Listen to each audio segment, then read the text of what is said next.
Welcome to the hottest real estate topics on the planet, keeping you up to date with all the creative ways to buy and sell real estate without bank qualifying, so anyone can build real income starting today. Here is another great show with Dealmaker Bill and Pete the Rookie.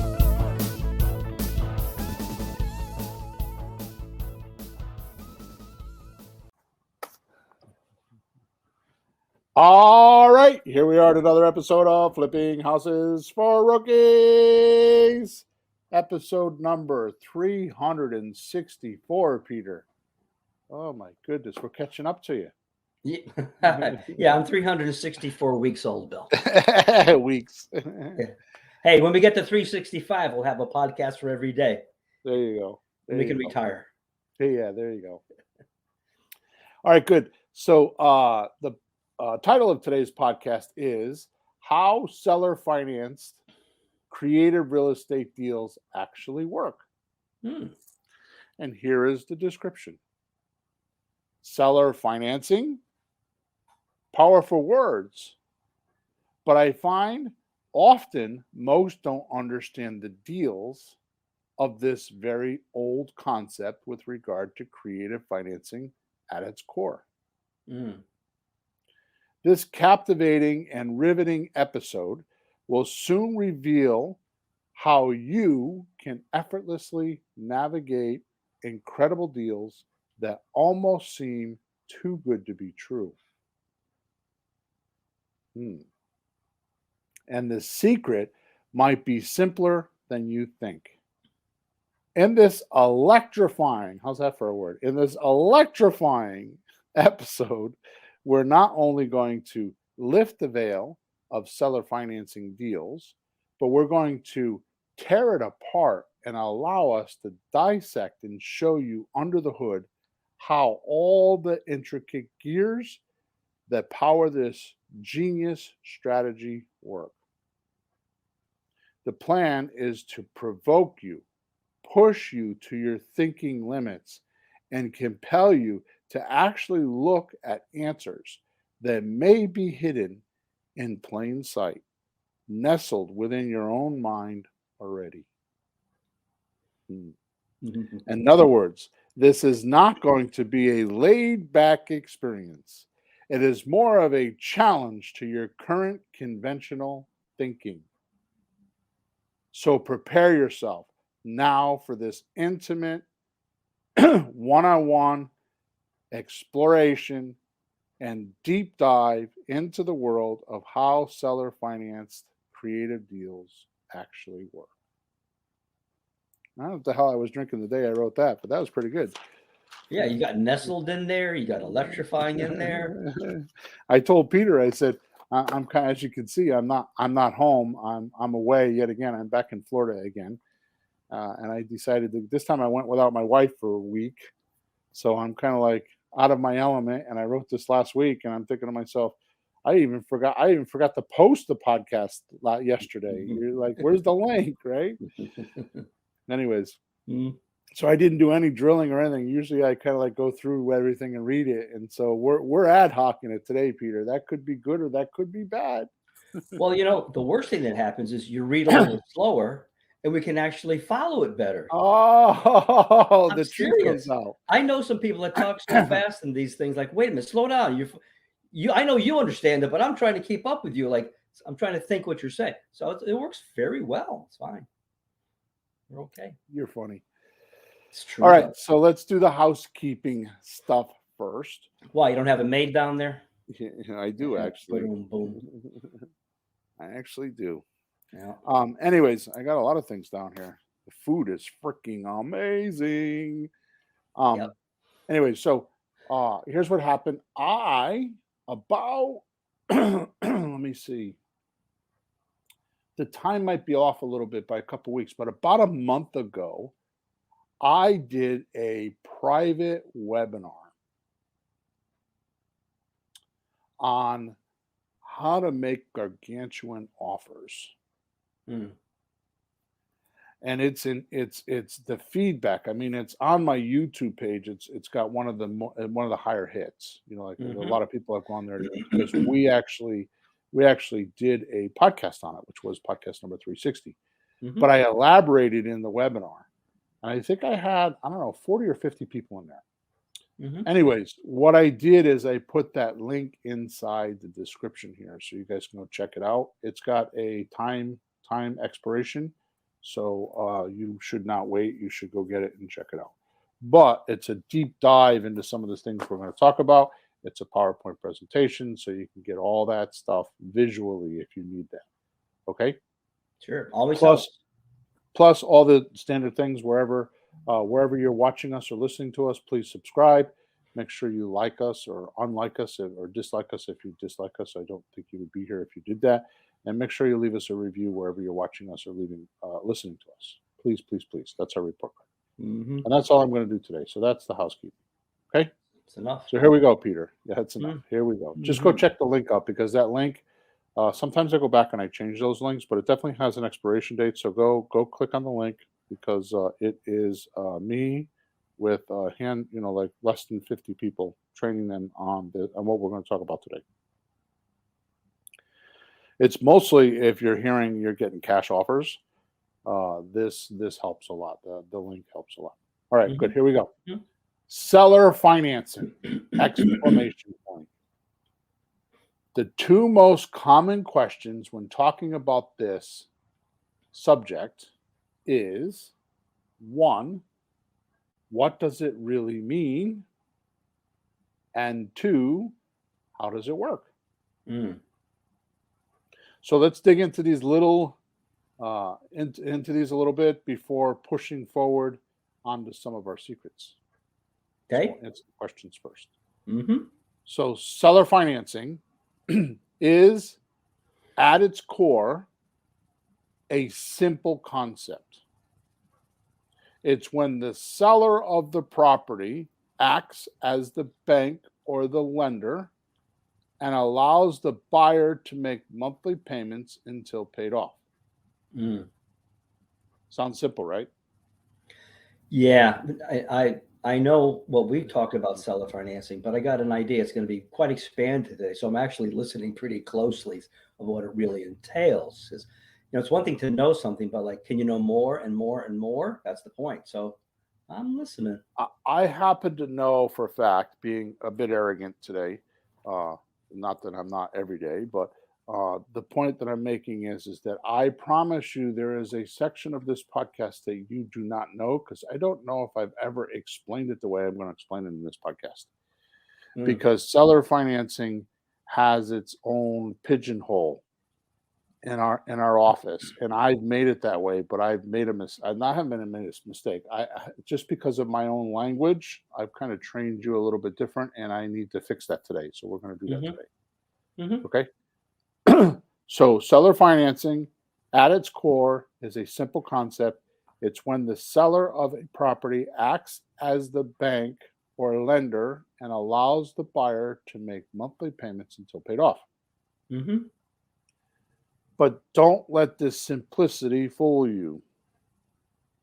This strategy is a powerful tool that can open doors to incredible real estate deals that traditional loans can't touch. Now, you might be wondering, why would a seller agree to financing a deal? So before we get into that, let's back up because something I just said that I want to clarify that I will clarify later, but probably not as clear as I'm going to do now. So in the definition, it's the seller of a property acts as a bank or a lender and allows you to make monthly payments until paid off.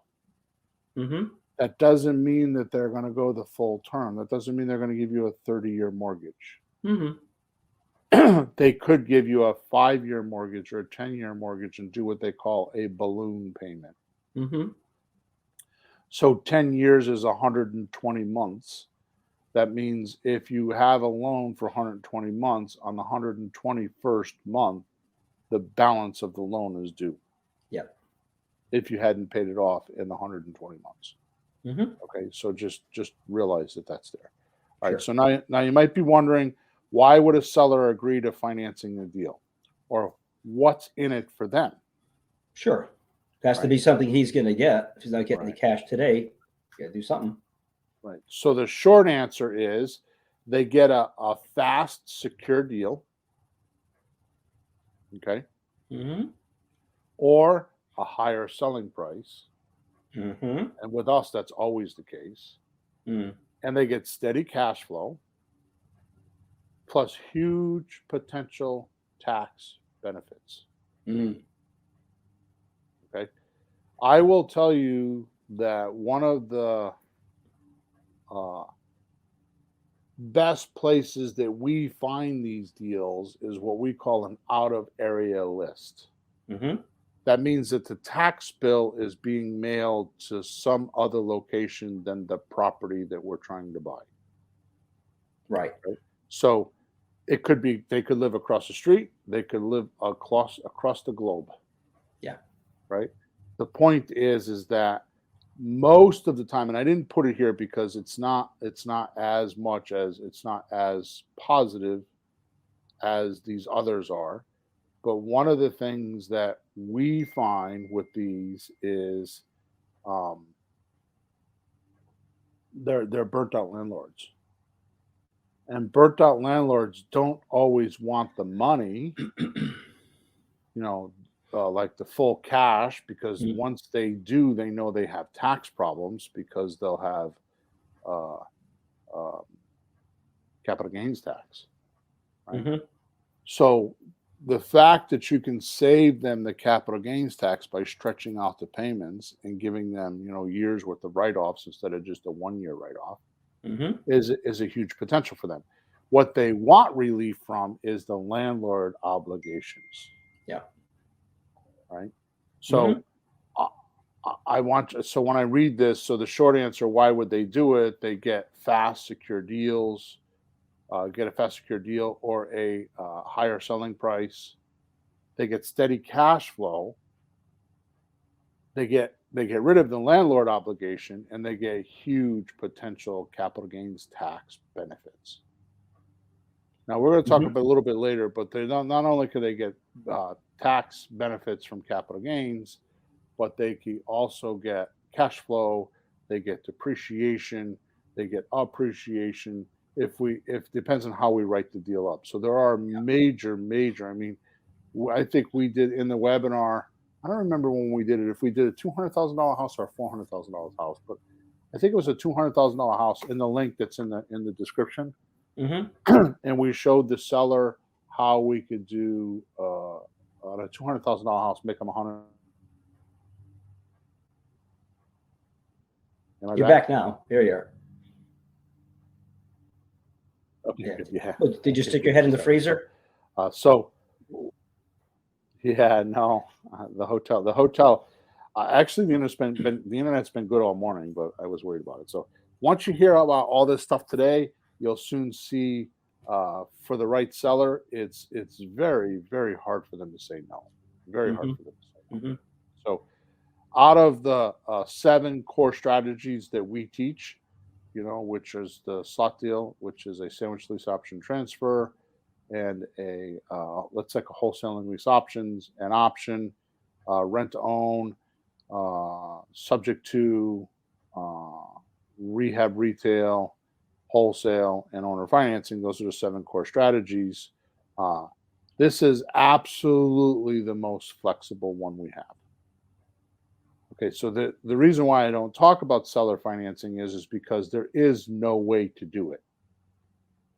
Like subject to, there's a way to do it. In a slot deal, there's a way to do it. In a lease option, there's a way to do it. So with owner financing, it really comes down to your creativity, what the seller's willing to do, and what you're willing to do. Right. So there's a lot of variables in there. So it's not. I'm gonna give you some core ideas today, but it really comes down to what can you think of, right? And probably somewhere along the line, I'm going to tell you about the guy I was talking to on Tuesday. Okay. That would have been some kind of seller financing that I was concocting. I'll let you know what it was. I don't think it turned out, but I was close. But I was coming up with what if we did this? And well, we could do that because I'll tell you when we get to it. I'll throw it in. Okay, good. Just happened. Nice. Yeah. All right, so let's dive in. So First of all, owner financing is not, and this is the point I was talking about before, Peter. So this is new to you. So owner financing is not just for free and clear houses, which most believe. Yeah, we've always talked about, hey, the guy doesn't have a mortgage, he owns a free and clear, he can do whatever he wants. But the way you described it today, if you can get the house and he finances it, it's still seller financing one way or the other. I mean, Right. I actually looked at it this way. Here's my short Coca-Cola answer. You don't have to go to the bank and get a bunch of money, but you get the house. Must be seller financing. It's got to be something in there. Right. And in case you don't know, Coca-Cola is Peter's last name. So it says so on the screen. Yeah, but they may not be watching the screen. Oh, right. Yeah. So you are correct. So in podcast number 363, which is the podcast before this one, how subject to created real estate deals actually work, we talked about contract for deeds and wraparound mortgages, which I'll get to them shortly. And those are some of the devices we use to do this, right? See, owner financing is always, and only, no other way, generated from the seller's equity or profit. Or more commonly, it's more commonly known as profit.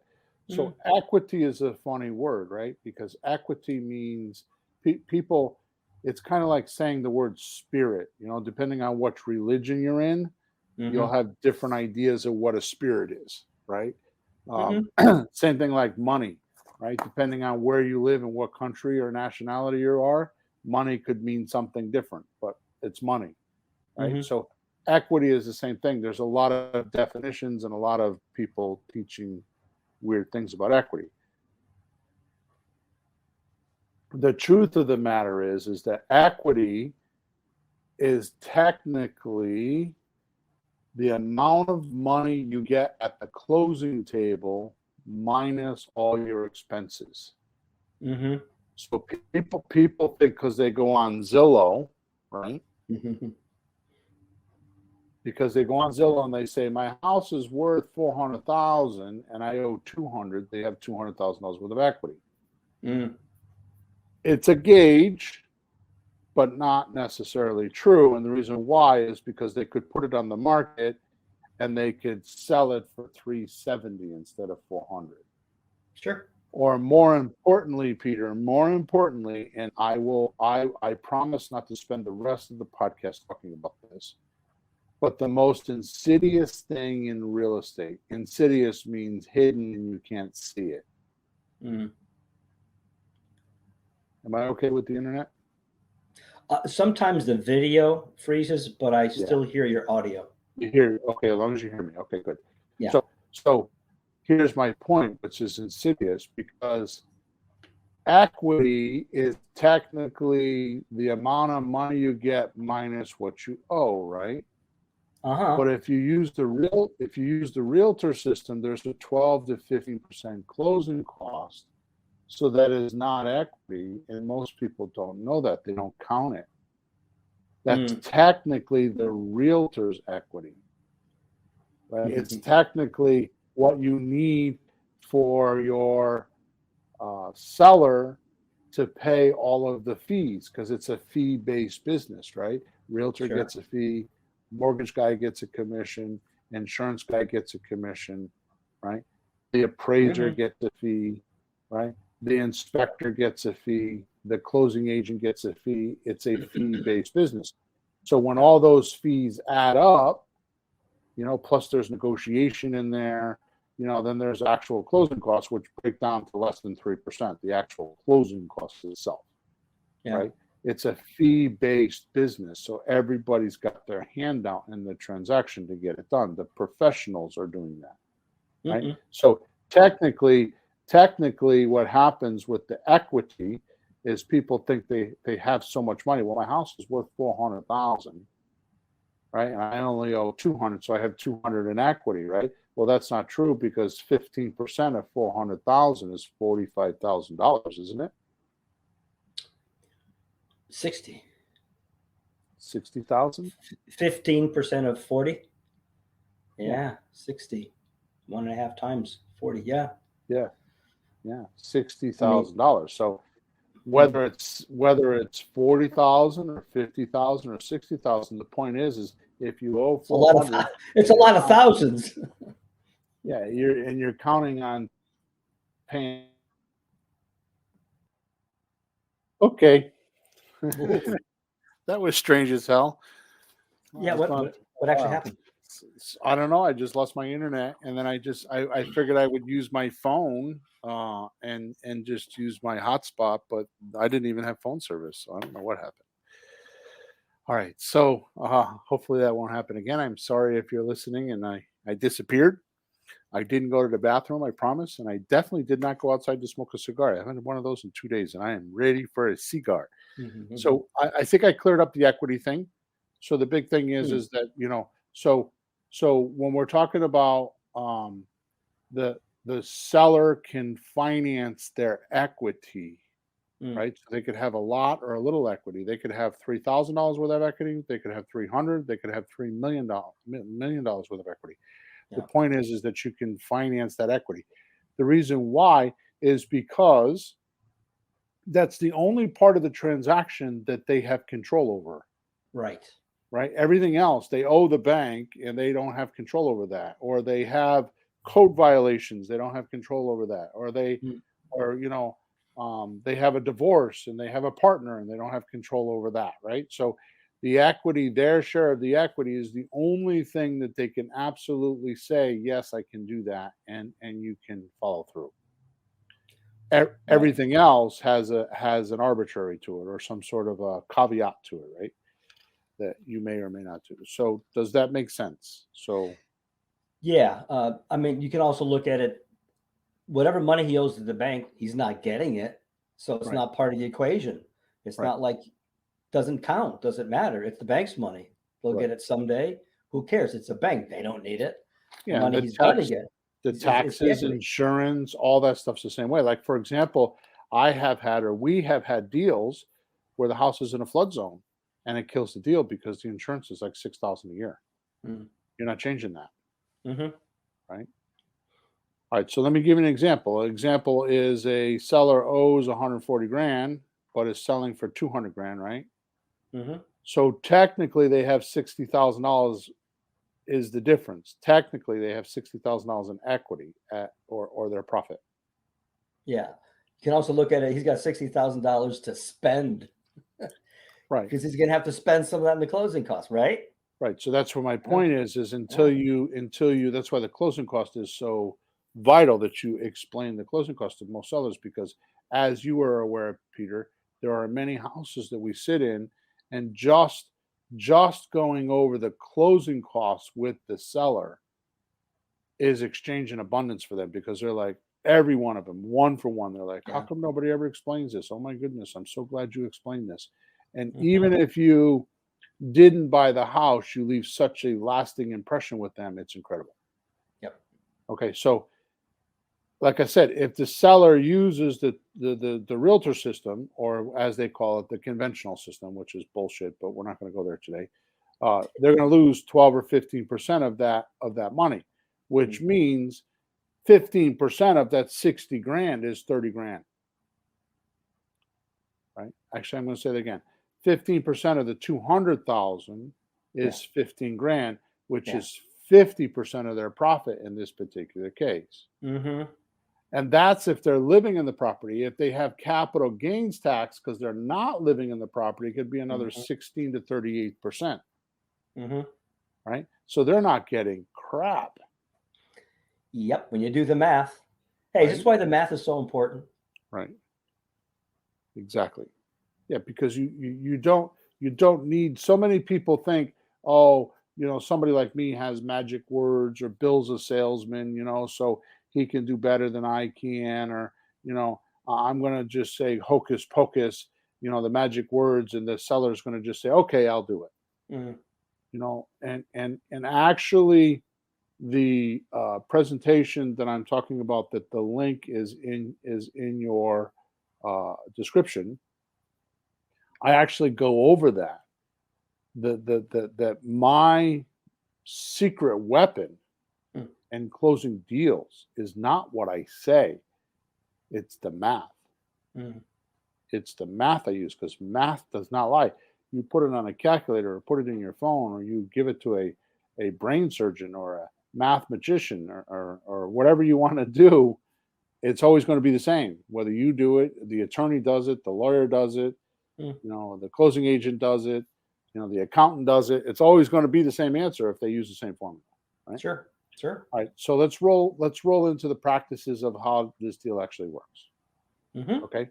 So if a house is free and clear, which we'll do first, and free and clear means there is no mortgage, they don't owe anything on the house other than the taxes and insurance that happens automatically. Yeah. Right? So you practically have, and pun is intended, free range, Mm-hmm. right? It comes down to what a seller is willing to do and what you can do in the deal. Now, when I say what you can do in the deal, it's different than what the seller can do. Okay, because there's two qualifications for a seller. One is the math, as we're speaking of, and then there's the emotions and what the seller's willing to do or not do. Right. And what he can do, sometimes we have sellers that are leaving, right? They're taking Right. off. They got to go someplace. They're not going to be around. They don't want to deal it from 2,000 miles away. Right. Things like that. Or go to another country. Yeah, I've got that too. Going to another country. Wow. Yeah, they do. Right. So with you, the deal is predicated strictly on math. And if you go back a couple podcasts, I don't have my podcast book with me, but there was the barriers, oh, wait a minute, the barriers, the boundaries, we call them boundaries. Boundaries. Yeah. That was in Yeah. podcast.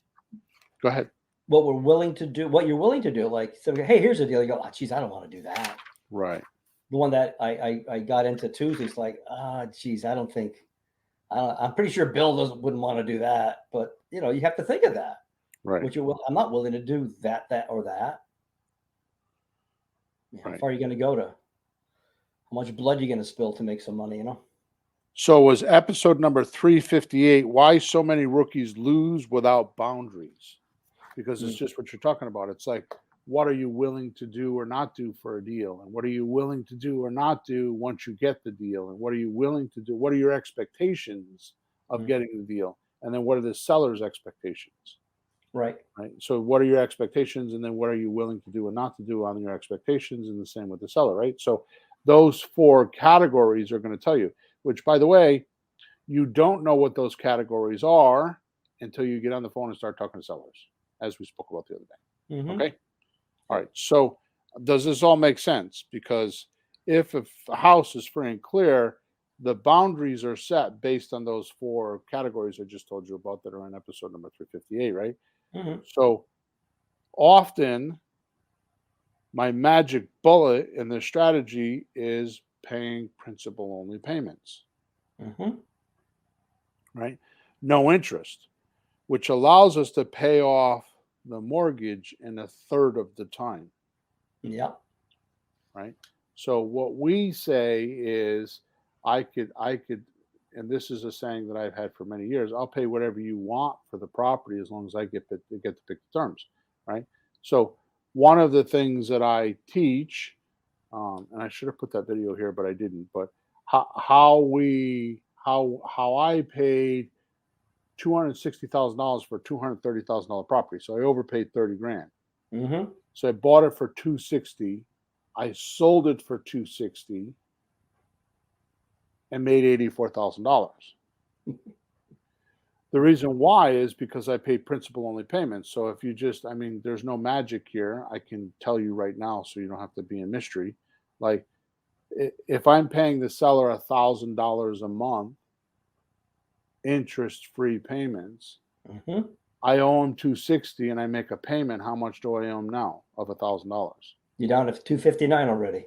Right. And then 258 and 250. Right. So you keep going. So what happens is we get our rent to own buyer to pay us a lease. They don't get principal reduction. They just get use of the property.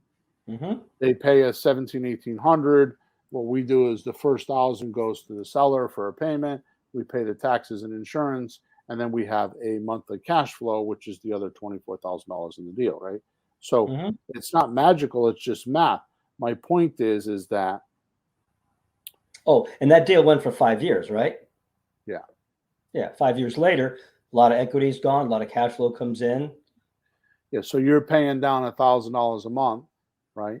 So at the end of 5 years, which is 60 payments, good catch, 60 payments, the buyer still owes you the 260. So they got to go get a mortgage for the 260 minus their deposit money, obviously. And you paid down the house 60,000, so you only owe 200. Yep. Right. So the seller's going to give you, the buyer is going to give you 260, and you only owe 200. So you got $60,000 made. Plus, you had your cash flow for $24,000 for 5 years. I think the cash flow was like $300 or $400. I think it was $300 a month, so it's $3,600 a year. So that's a free and clear deal.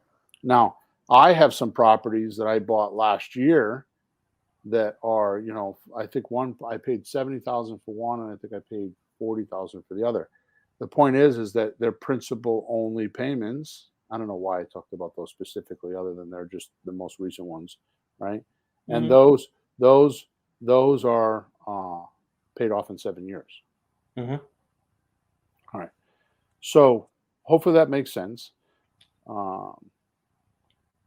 So because we're not paying interest, we can afford to pay 5 or 10% above the market value, right?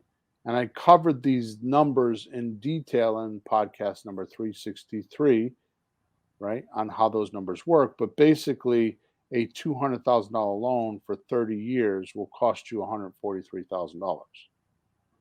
I think we did it at 4% interest, right? So what happens is we used to do seminars and workshops, right?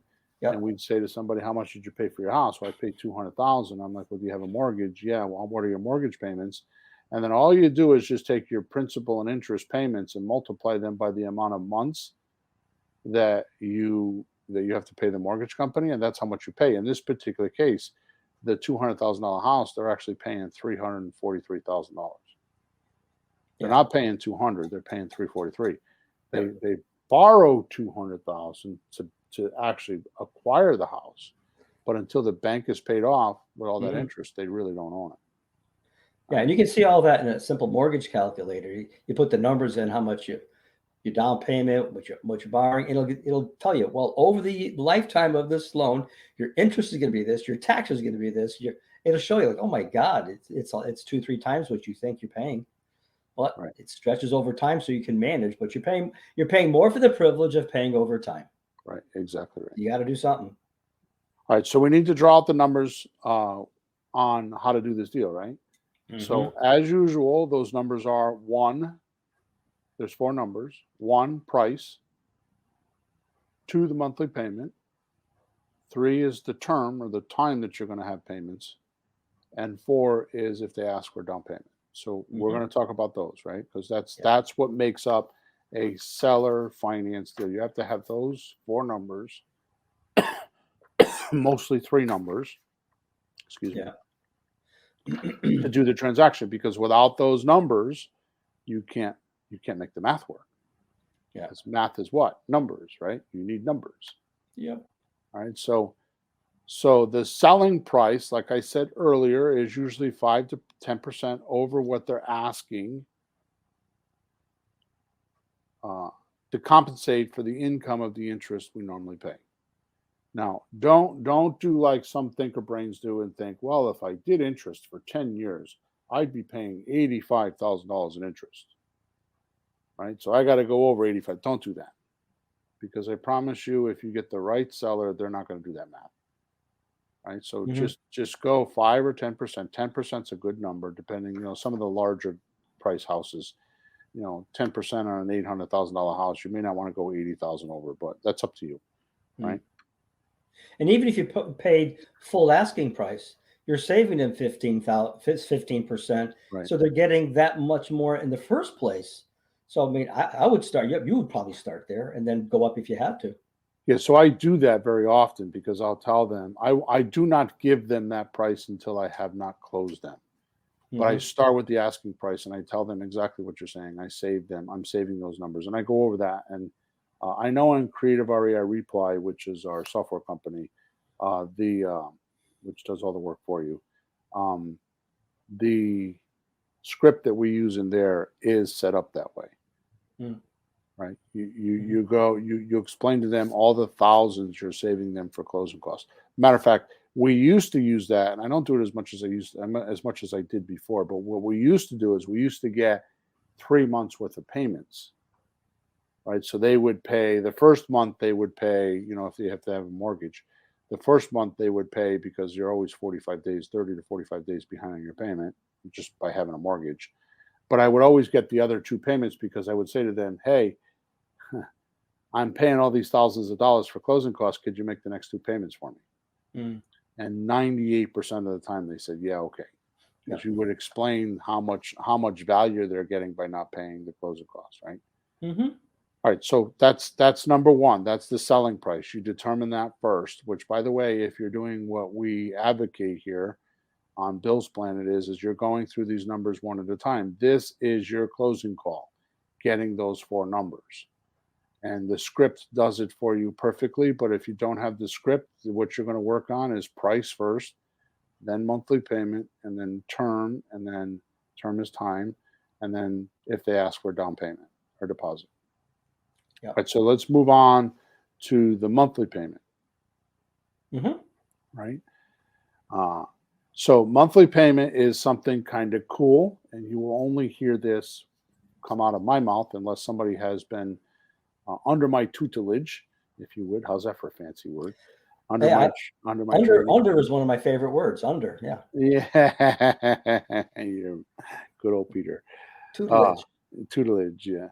So I invented this formula myself personally because of a acquisition manager, Mhm. and believe it or not, I had multiple deals. I had done probably a few dozen deals, and I'm guessing, but it was a lot of deals that I was just unhappy with. And this is what I found out: the payment amount, because I would just arbitrarily. I had a very special calculator and it was inside of my pants at the rear of my body. In other words, I would pull it out my ass, the numbers, thinking that I had enough money.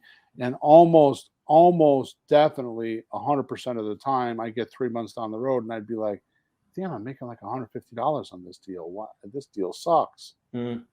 Right. Yeah. I'd be getting principal reduction and all that kind of stuff. But it was just like, what am I doing wrong? And it was because I was in the house and I would have to ad hoc or improvise some sort of a number. So I had to make this formula. So here's the Yeah. formula. It's called a map formula, like a road map.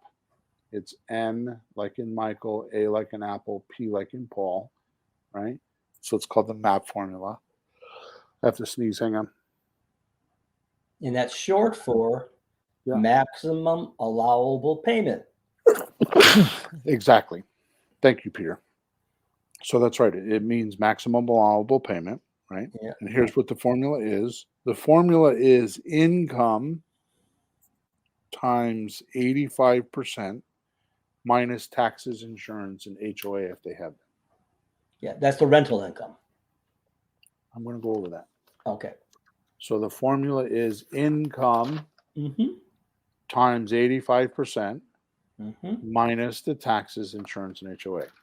Right. So now, just what you're talking about, I have trouble teaching this formula. This is one of the hardest formulas I have teaching, Mm. teaching wise, because the income, because the way people interpret income and how Mm. they inject what they think, Yeah. right? So one of the things we talked about the other night on a coaching call is something that I do. I didn't know I do, and I've just recently figured this out. Is I stop and think about what I'm thinking. Mm. In other words, I qualify what I'm thinking. So if okay, good. So this is one of those points. So, anyways, um, So what I don't do is I don't use rentometer.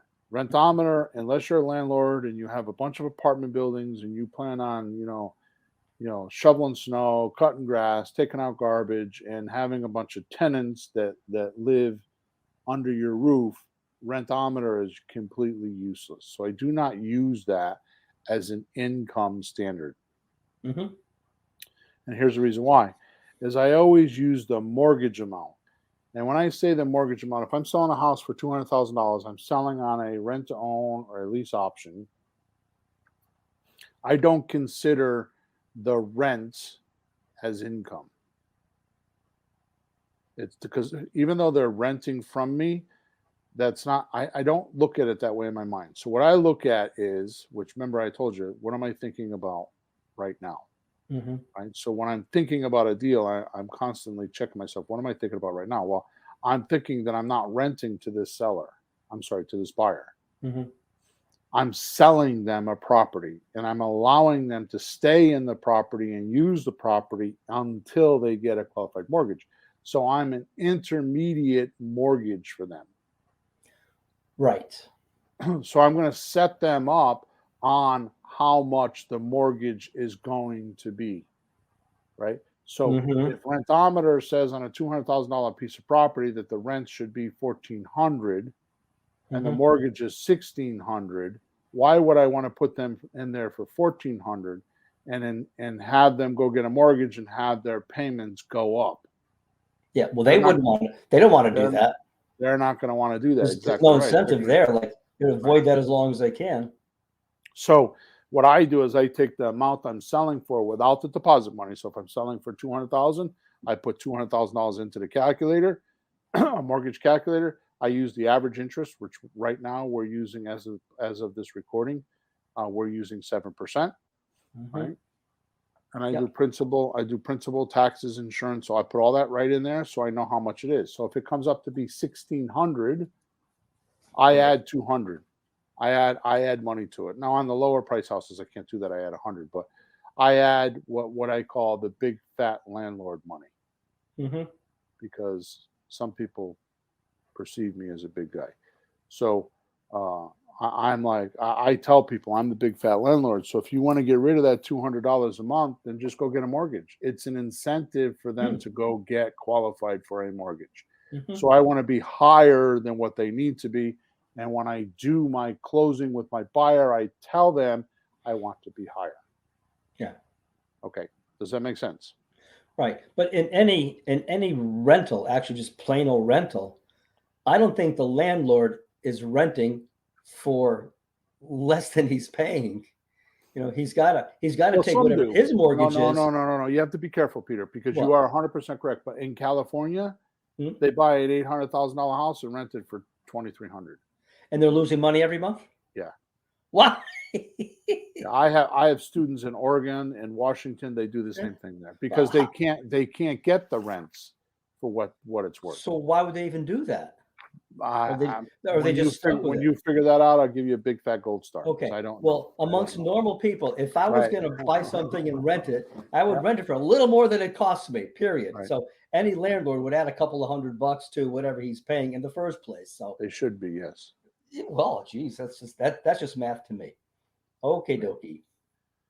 Okay, so I want to, before I move on, because now I'm going to move on to terms, but before I move on, I want to emphasize very emotionally and dramatically, what does it mean when I say maximum, Peter?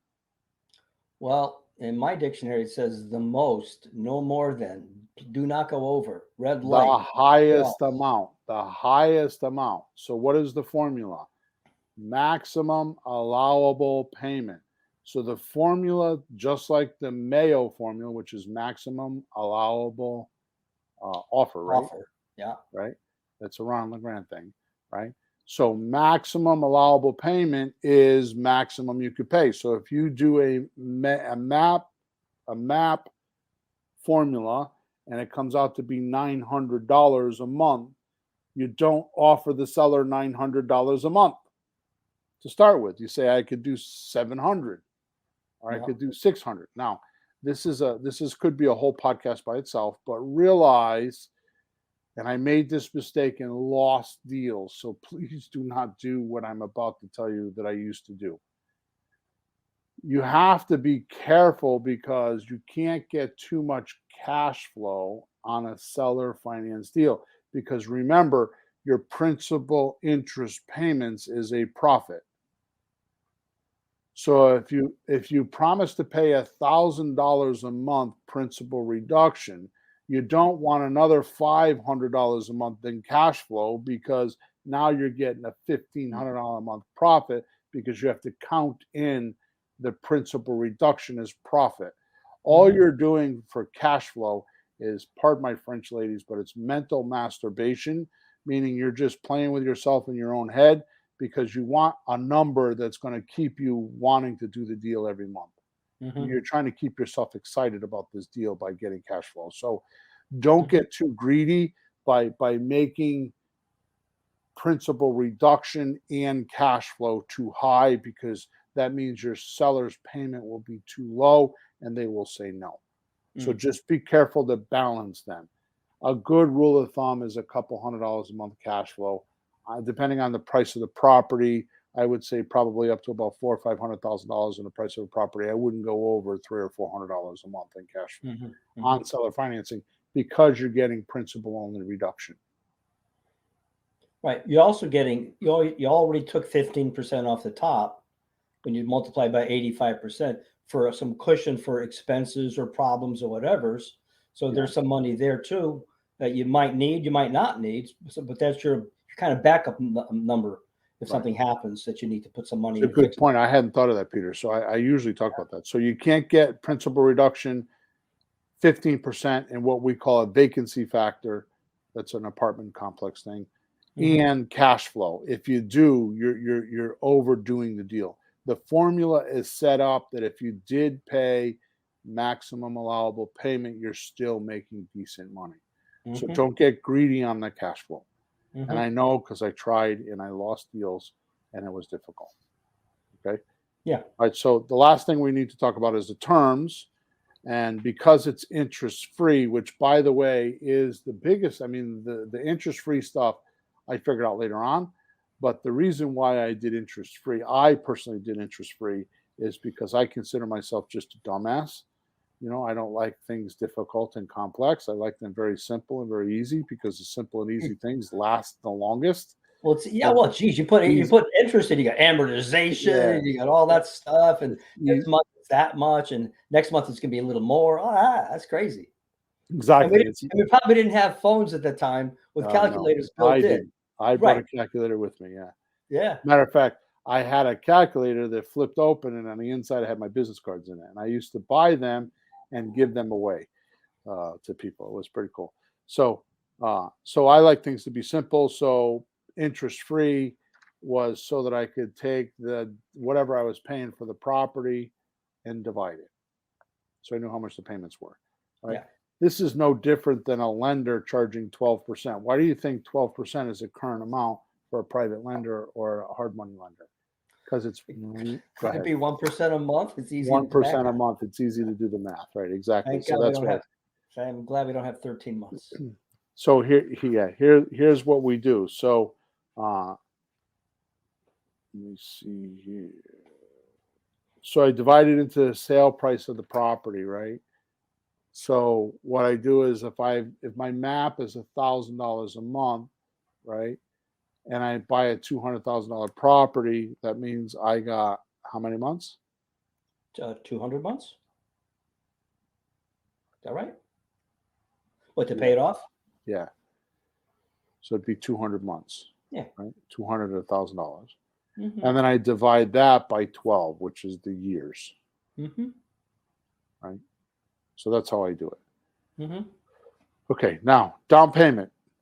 Down payment is often an issue with these sellers, because you'll find about 95% of the time they want 50% down. 50? Yeah. That doesn't make sense. 95% of the time they'll say, well, I'll do owner financing, but I want 50% down. This is a test. This is a test for you. They're taking your temperature. on how serious you are, right? Just like a Mhm. doctor takes your temperature to see how sick you are, they're taking your temperature to see how serious you are. They'll tell you they want skin in the game. Yeah. They'll tell you that they want skin in the game. So my standard answer when they do this is, why would I do that when the bank requires 10% or less down? Now, 10% is usually if you're going to go get like a uh, uh, multifamily loan. Mhm. On single family, obviously you could do FHA for 3 to 5%, Yep. right? So more to the point, this is not an obstacle for you. This is actually an advantage for you when they ask, I want 50%, Mhm. right? It's a chance to learn what the seller's aims and goals are. Hmm. So it's a plus point when they say they want 50% down, because now you could dig in, right?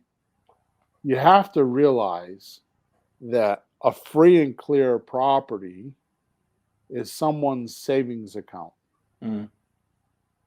right? They've been saving like a Christmas fund, the old Christmas funds. You put money in every month. The new kids Mhm. probably don't do that nowadays, but back in the day, you put so much money in every month, and then in December you would go get your money out and go Christmas shopping, right?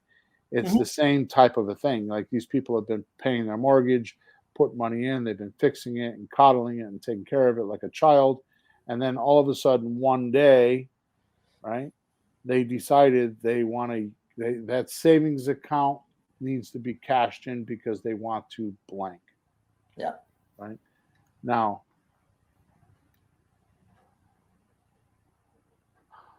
what happens is that blank could be, well, I want to go buy a second home, or I want to go, go to Europe, or it's usually retirement type things.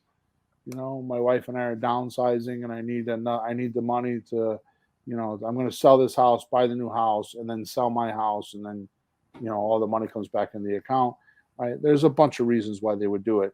The point that I'm trying to make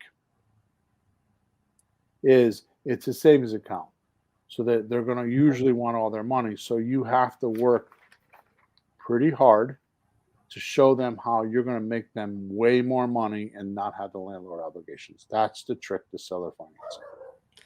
Well, the way you're describing it earlier in the very beginning of the podcast, I had a thought. If you sell the house cash, you get a certain amount of equity now. If you sell it the way we're talking about, your equity is stretched into the future at a greater amount in the long Right. run. Right. They get more equity.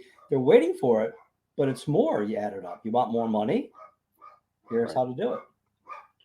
Okay, so we're at about an hour at the podcast. We're going to go longer because I cut off for 5 or 10 or a few minutes earlier, so we're going to go longer, right?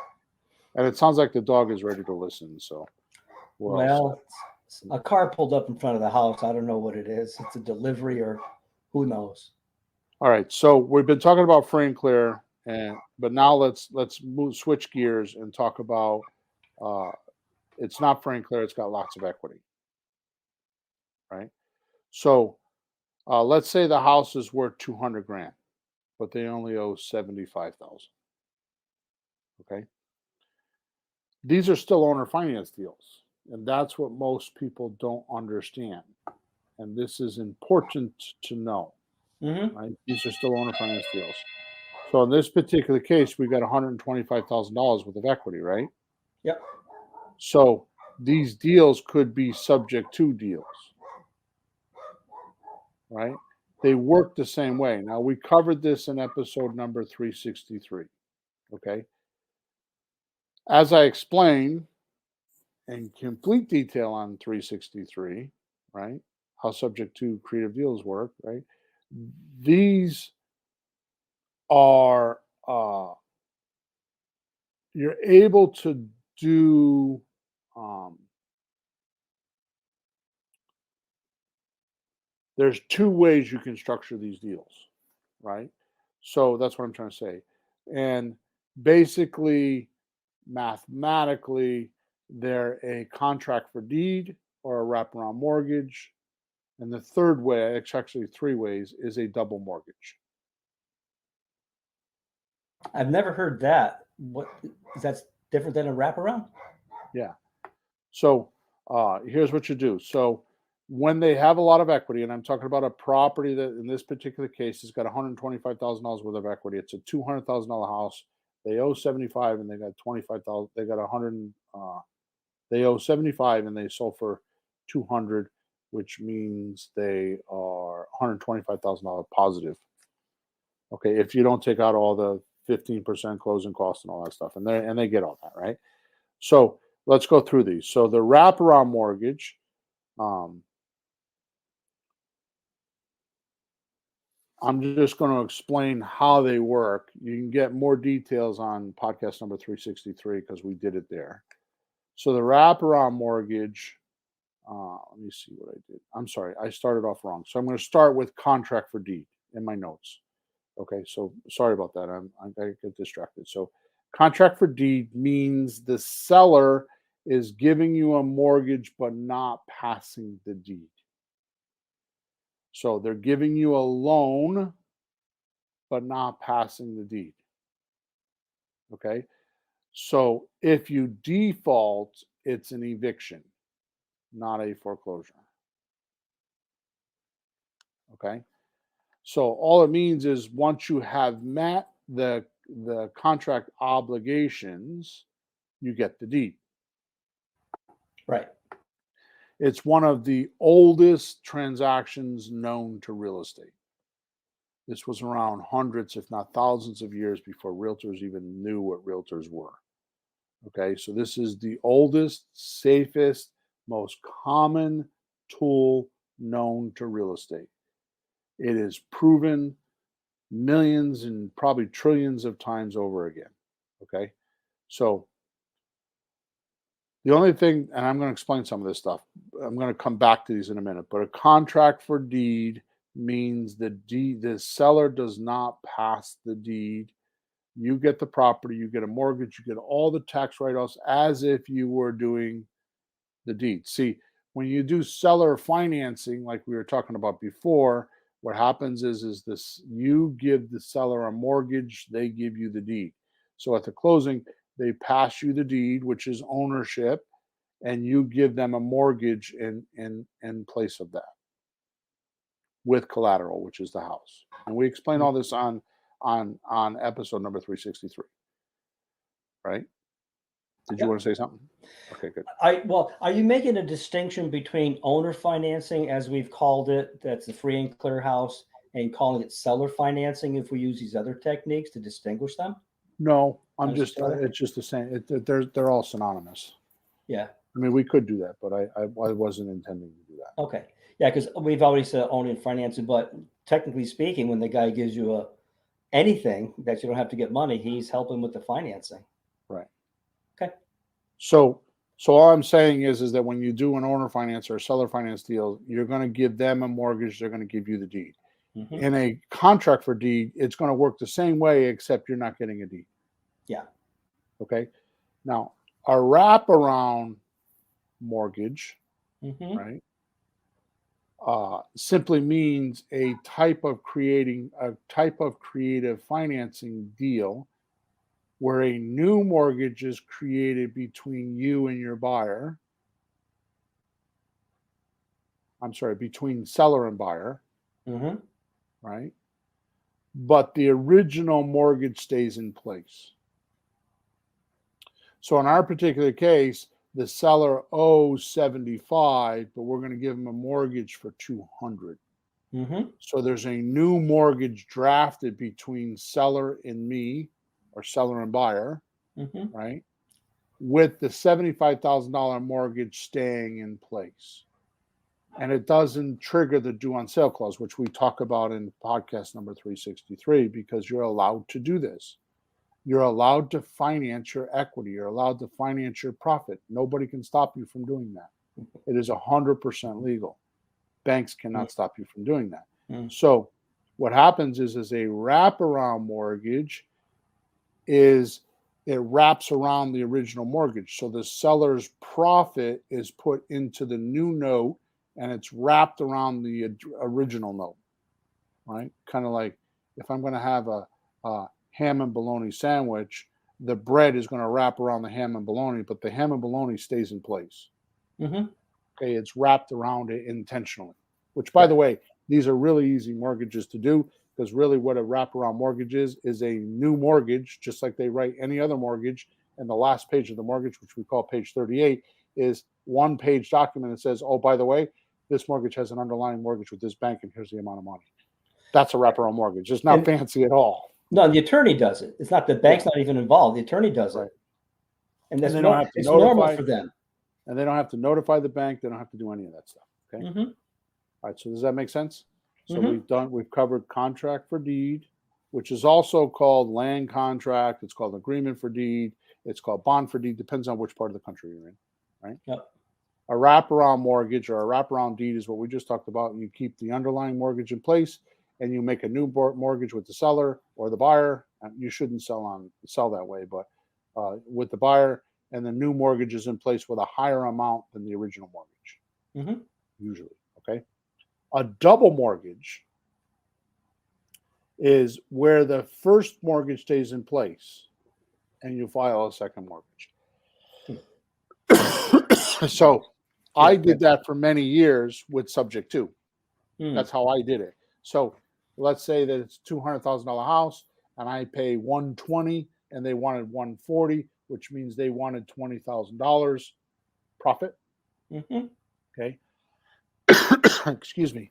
What I would tell them is the only way I can give you $20,000 profit is if I give you a $20,000 interest-free, no payment second mortgage, which I will have filed to the deed. So when I sell the property or when I get cashed out, you'll get your 20 grand. Now, I'm at the end of the podcast and I don't want to really explain this stuff, but what I used to do is if they say I want 20 grand, I have to have 20 grand. What I would do is I would take that $20,000 and I would times it by 2, so it'd be $40,000, and I would subtract that off the price of the house I was giving them. So I'd penalize them for taking 20 grand, and then I'd have to go find a private lender to give me the 20 grand. But at least I was paying a lower dollar amount. And very often that would sway them off because the amount of money that they were getting, like if they wanted 10, so let's say in that particular case, I was paying them 140,000. Well, I would take, and they wanted 20 grand up front, I'd have to take $40,000 off because it was 20 grand times 2 is 40,000. So I'd only be able to pay $100,000 for the property, but I would give them 20 grand. See what I'm saying? Yeah, well, that's one of the things I noticed about you early on. Anytime the seller asks for something, you go, okay, I can do that, but you have to give me something back. So it's negotiating. It's give and take. Right. So you're not at the mercy of somebody just asking stuff. You go, it's not yes or no. It's just yes if they do something. And if it's worth it, you figure out, well, it works. If it's not, you don't do it because it won't work. It's not enough money. So I originally started doing it as a litmus test, like just like a just to see. Like a test to see how serious they were. Were they just asking me for 20 grand because they just want 20 grand? Or was there really a pressing problem that they needed 20 grand? And if they were to give up $40,000 of equity to get 20 grand, I knew it was for real. Yeah. Right. So it was a measuring stick. Okay. So as you can see from, oh, by the way, I want to go back because I don't know if I covered this.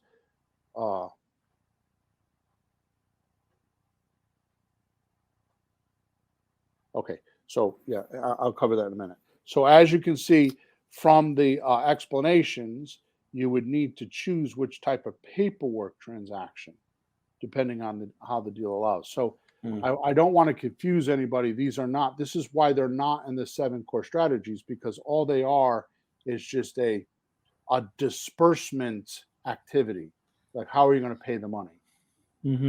Right. So once you figure out the price and the down payment, all that kind of stuff, then the price, the payment, the terms, and the down payment, if they ask for it, right? These are just how you're going to pay for it, right? So the reason why I don't talk about contract for deed, I don't talk about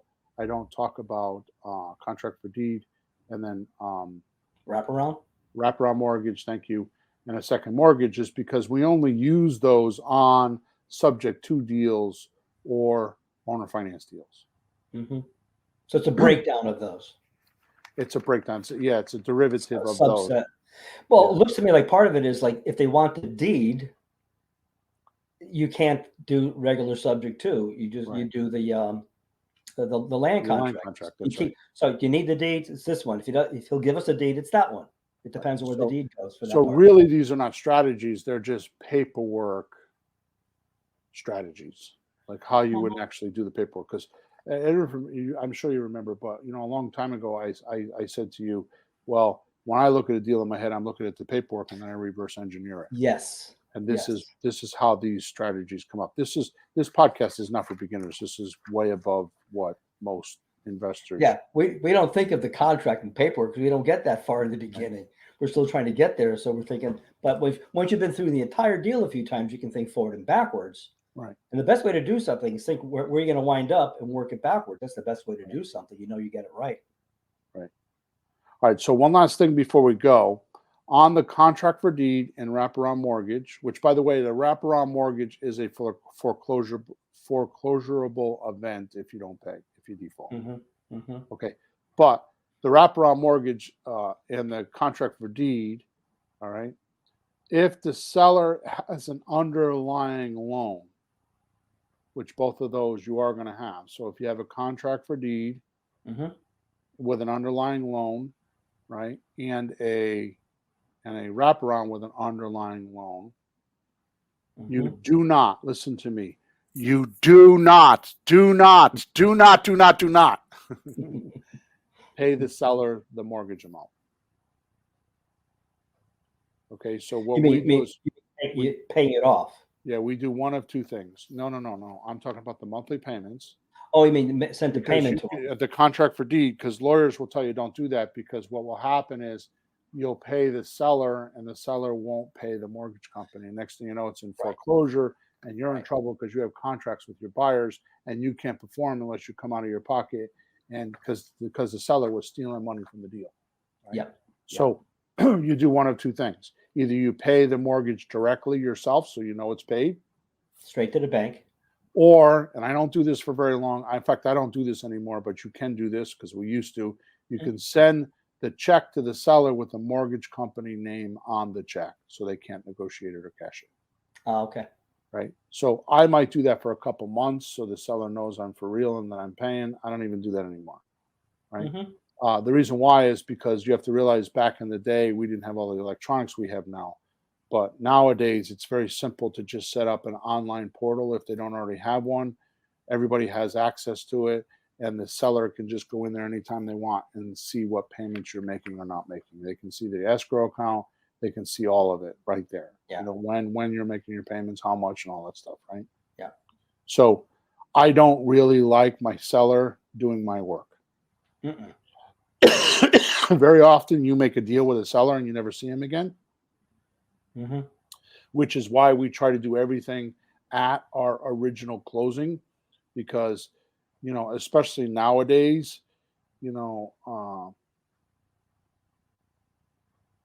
Alzheimer's and illnesses and all that kind of stuff gets in the way, or they move out of state or whatever, they disappear and things happen and nobody remembers the transaction the same way, which is the reason why we always say if it's not in writing, it's not true. You got to put it in contract. It's got to be very clear. And if it's not deciphered in the contract a year or 2 or 5 years down the road or 10 years or 20 years, you're just hurting yourself. So be very detailed on what you put in that contract, because it's going to be the law between you and the seller from that point forward. Right. But like with the contract for deed, I make sure that they put, when I do the contract for deed, I make sure they put the deed in escrow. So when I meet my contract obligations, the person that has an escrow, which is either an attorney, there's a lot of companies that charge for that, $100 a year or something like that, $200 a year. And you just pay them. And when you meet the obligations, they just give you the deed because the seller already signed the deed, put it in escrow, and you have it. And it doesn't matter where they are or what they're doing. They can just get the deed. Right. So you want to do the same thing with the payments, same thing with insurance. We always put our own insurance on the properties. I used not to do that, but I do now because I've had some claims just recently, and there's nothing better than having your own insurance and do those claims. All right. Yeah, you don't want them to miss payments on the insurance. Right. And people do things. They have transgressions and they do things you don't know about. So just remember, people accuse others of what they themselves are actually doing. So if Joe Biden is saying that Donald Trump did something, that means Joe Biden did it himself. Right. And if Donald Trump said that Joe Biden is doing something, that means that Donald Trump did it himself. Mm-hmm. Okay, so be careful. Make sure you put everything in writing. Make sure it's nice and clear. These are very, very old transactions. A good real estate lawyer will know how to do this. If they don't know how to do this or never heard of these languages, I would not use that closing agent or that attorney because they're not a good real estate attorney, because these are old as the dirt real estate is on. Yeah. Okay. All right, good. So we're way over. Thank you for listening to us. Sorry for the internet interruption earlier. I hope this helped you. Don't forget to go click on the link in the description so you can go watch the private webinar that I did that explains this stuff in much more detail if you need that. Also, make sure you like us and subscribe to us, and we will talk to you on episode number 365, which I have not written yet, so I'm not going to give you the title today. Okay? So over and out. Thank you very much for your time, and I hope you go make a deal this way.